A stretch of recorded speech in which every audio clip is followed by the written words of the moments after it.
ला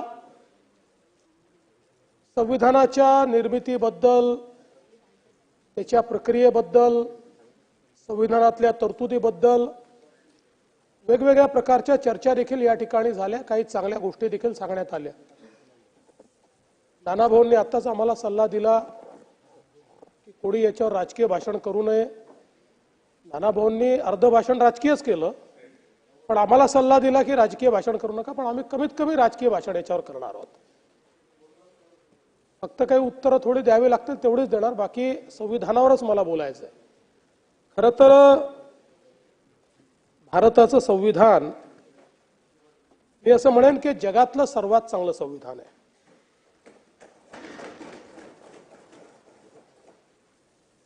या संविधानामुळेच आज भारताची प्रगती आपल्याला पाहायला मिळते. आपण जगातली 5वी सर्वात मोठी अर्थव्यवस्था झालो. लवकरच जगातली 3री सर्वात मोठी अर्थव्यवस्था होऊ. 2047 साली विकसित भारत आपल्याला पाहायला मिळेल. हे सर्व शक्य झालं ते केवळ आणि केवळ भारताच्या संविधानामुळे आणि संविधानाने जी व्यवस्था उभी केली त्यामुळे. आणि म्हणूनच या देशाचे प्रधानमंत्री माननीय नरेंद्र मोदीजी 2014 साली, 2019 साली, 2024 साली आपली शपथ घ्यायच्या आधी त्यांनी याच संविधानाची पूजा केली आणि सांगितलं की मला गीता, बायबल, कुराण या कुठल्याही धर्मग्रंथापेक्षा भारताचं सरकार चालवत असताना भारताची राज्यघटना ही अधिक महत्त्वाची आहे आणि त्या राज्यघटनेनुसारच या भारताचं सरकार मी चालवेल. आणि म्हणून आपण जर बघितलं तर खरं म्हणजे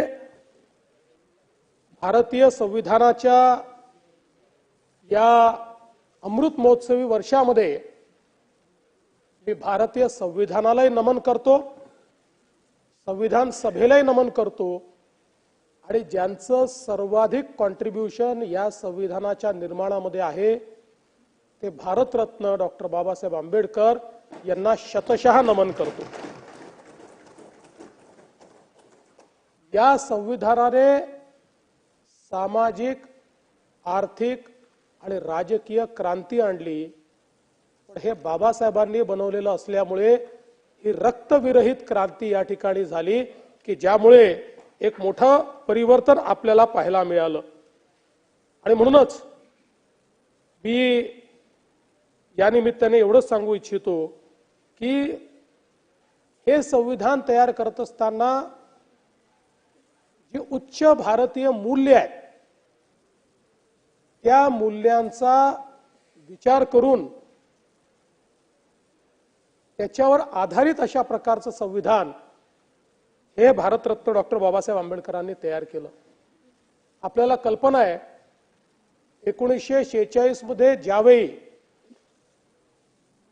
भारतीय स्वातंत्र्य चळवळ एका निर्णायकी अशा परिस्थितीमध्ये पोहोचली होती आणि इंग्रजांना लक्षात आलं की आता भारतीय ऐकण्याच्या मानसिकतेत नाहीत आणि आपण यांना सांभाळू देखील शकत नाही.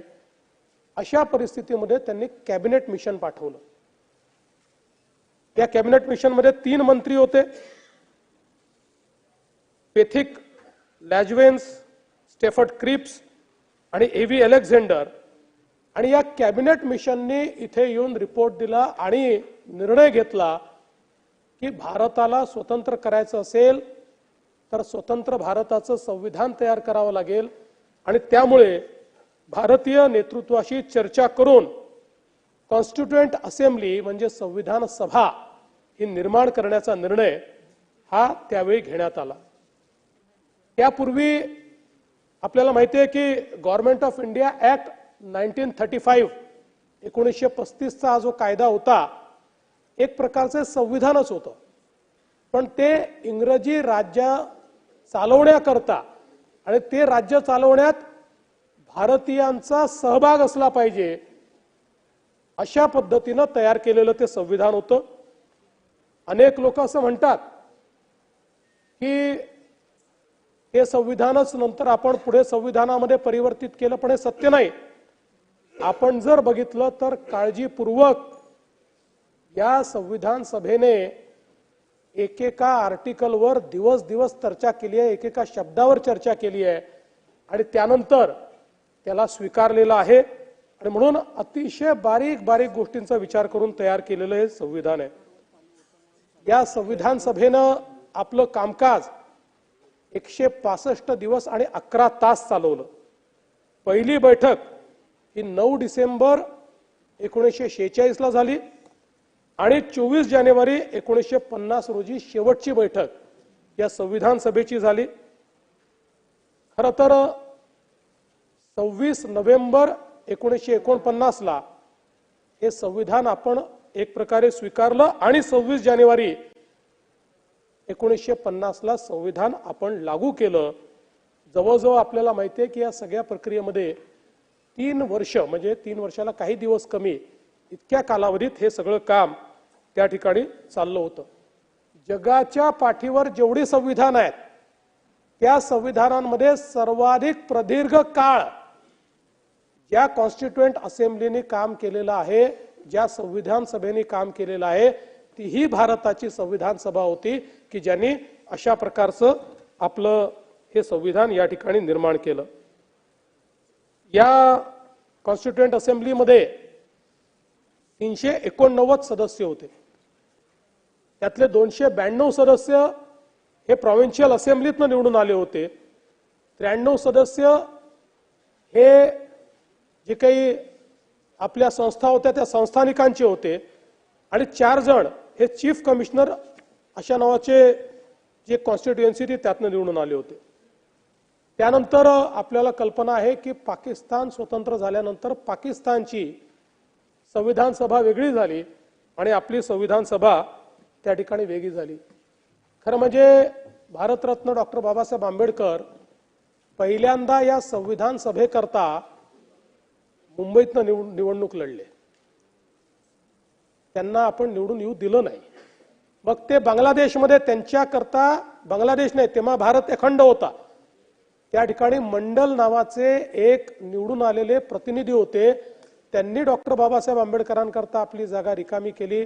डॉक्टर बाबासाहेब आंबेडकर त्या ठिकाणी निवडणूक लढले पण दुर्दैवाने निवडून आले. पण दुर्दैवाने ती जी असेंब्ली आहे ती बांगलादेशमध्ये गेली, त्यांना ती सोडावी लागली आणि म्हणून पुन्हा इकडे येऊन आणि मग त्यांना नॉमिनेशन पद्धतीनं त्या ठिकाणी कॉन्स्टिट्युएंट असेंब्लीमध्ये जावं लागलं. हा इतिहास देखील आपण बघितलेला आहे. 9 डिसेंबर 1946 ला जेव्हा कॉन्स्टिट्युएंट असेंब्लीचं पहिलं अधिवेशन झालं, या पहिल्या अधिवेशनाची सुरुवात वंदे मातरम या गीतानेच कॉन्स्टिट्युएंट असेंब्लीने केली. त्यामुळे ही जी पद्धत आपल्याकडे आहे ही संविधान सभेपासूनची पद्धत आहे की वंदे मातरमने त्याची सुरुवात केली आणि आचार्य कृपलानी यांनी पहिलं भाषण या संविधान सभेमध्ये केलं होतं. या संविधान सभेने एक मसुदा लेखन समिती म्हणजे ड्राफ्टिंग कमिटी तयार केली आणि या ड्राफ्टिंग कमिटीचं नंतर चेअरमन पद हे भारतरत्न डॉक्टर बाबासाहेब आंबेडकरांकडे आलं आणि या कमिटीने 4 नोव्हेंबर 1948 रोजी अंतिम मसुदा त्या ठिकाणी सादर केला. खरं म्हणजे आपल्याला कल्पना आहे की या कमिटीमध्ये 7 जण होते. त्यातल्या कोणी राजीनामा दिला, कोणी वारलं, कोणी आजारी पडलं, कोणी बाहेर गेलं. त्यामुळे प्रॅक्टिकली आपण जर विचार केला तर एकट्या बाबासाहेब आंबेडकरांनी हा बहुतांश ड्राफ्ट तयार केला आणि तो संविधान सभेपुढे मांडलेला आहे. आणि म्हणूनच आपण ज्यावेळेस डॉक्टर बाबासाहेब आंबेडकरांना भारतीय संविधानाचे शिल्पकार म्हणतो, संविधान सभा तर 300 लोकांची होती, पण त्या संविधान सभेतलं सर्वात महत्वाचं काम ड्राफ्टिंगचं, ड्राफ्टिंग कमिटीचे चेअरमन म्हणून जे कार्य भारतरत्न डॉक्टर बाबासाहेब आंबेडकरांनी केलंय तितकं अद्वितीय आहे की त्यामुळेच ते भारतीय संविधानाचे शिल्पकार आहेत. माझी आत्मकथा या आत्मचरित्रामध्ये डॉक्टर बाबासाहेब आंबेडकर म्हणतात, घटना सभेत शिरतेवेळी अस्पृश्य समाजाचे हितसंबंध रक्षणाच्या पलीकडे कोणताही दुसरा हेतू माझ्या मनात नव्हता. घटना सभेतील अत्यंत महत्त्वाची कार्ये करण्यासाठी माझी निवड करण्यात येईल याची मला चुकून कल्पना देखील नव्हती. मसुदा कमिटीत मला घेण्यात आले तेव्हा आश्चर्य वाटले, पण मसुदा समितीचे अध्यक्ष पद जेव्हा मिळाले तेव्हा माझ्या आश्चर्याचा कळस झाला. देशाची सेवा करण्याची संधी मला मिळाली त्याबद्दल मी आभार व्यक्त करतो. आणि आपण जर संपूर्ण संविधान बघितलं तर वंचितांचे हक्क त्या ठिकाणी अबाधित ठेवण्याकरता आलेल्या बाबासाहेबांनी या संविधानात केवळ वंचिताचा विचार केला नाही, तर भारतातल्या प्रत्येक व्यक्तीचा, प्रत्येक जातीचा, प्रत्येक धर्माचा, प्रत्येक भाषेचा, प्रत्येक संस्काराचा, प्रत्येक संस्कृतीचा विचार केला. आणि म्हणून एक अत्यंत सर्वसमावेशक अशा प्रकारचं हे संविधान आपल्याला त्या ठिकाणी बाबासाहेबांच्या माध्यमातून मिळालं. 1949 साली जे संविधान आपल्याला मिळालं आणि 50 साली जे आपण लागू केलं, त्यामध्ये सुरुवातीच्या काळामध्ये संविधानाची उद्देशिका होती. त्या उद्देशिकेमध्ये आपल्याला माहिती आहे की नंतर बरेच बदल झाले. 22 पार्टमध्ये हे संविधान होतं, 395 आर्टिकल होते आणि 8 शेड्यूल होते. आता याच्यामध्ये बदल झालेला आहे. आता 25 भाग झालेले आहेत, 448 आर्टिकल झालेले आहेत आणि 12 शेड्यूल याच्यामध्ये झालेले आहेत. जवळपास मसुद्याच्या वेळी संविधानामध्ये सगळ्यांनी मिळून 7635 सुधारणा सुचवल्या होत्या. त्यापैकी 2473 सुधारणा या टेबल झाल्या आणि स्वीकारण्यात आल्या. आणि म्हणूनच आता हे जे संविधान आहे, या संविधानामध्ये संविधान बनल्यानंतर 106 सुधारणा आपण केलेल्या आहेत आणि वेगवेगळ्या वेळी या सुधारणा झाल्या आहेत. याच्यामध्ये अलीकडच्या काळच्या ज्या महत्त्वाच्या सुधारणा आहेत त्यामध्ये 121 सुधारणा ही जीएसटीची आहे, 102वी सुधारणा ओबीसी आयोगाला संवैधानिक दर्जा देण्याची आहे, 103वी सुधारणा आर्थिक मागास आरक्षणाची आहे, 104वी सुधारणा SC ST करता संसद आणि विधानसभेतील जागांना मुदतवाढ देण्याची आहे, 105वी सुधारणा ही ओबीसी तयार करण्याचे अधिकार राज्यांना देण्याची आहे, 106वी सुधारणा महिलांना 33% संसदेत आणि विधानसभेत आरक्षण देण्याची आहे. मोदी साहेबांच्या काळात झालेल्या या सुधारणा जर आपण बघितल्या तर या देशाला दिशा देणाऱ्या अशा प्रकारच्या सुधारणा ज्या झालेल्या आपल्याला पाहायला मिळतात. भारतीय संविधानाचं जे हस्तलिखित तयार करण्यात आलं त्याच्यामध्ये जवळपास 90,000 शब्द आहेत.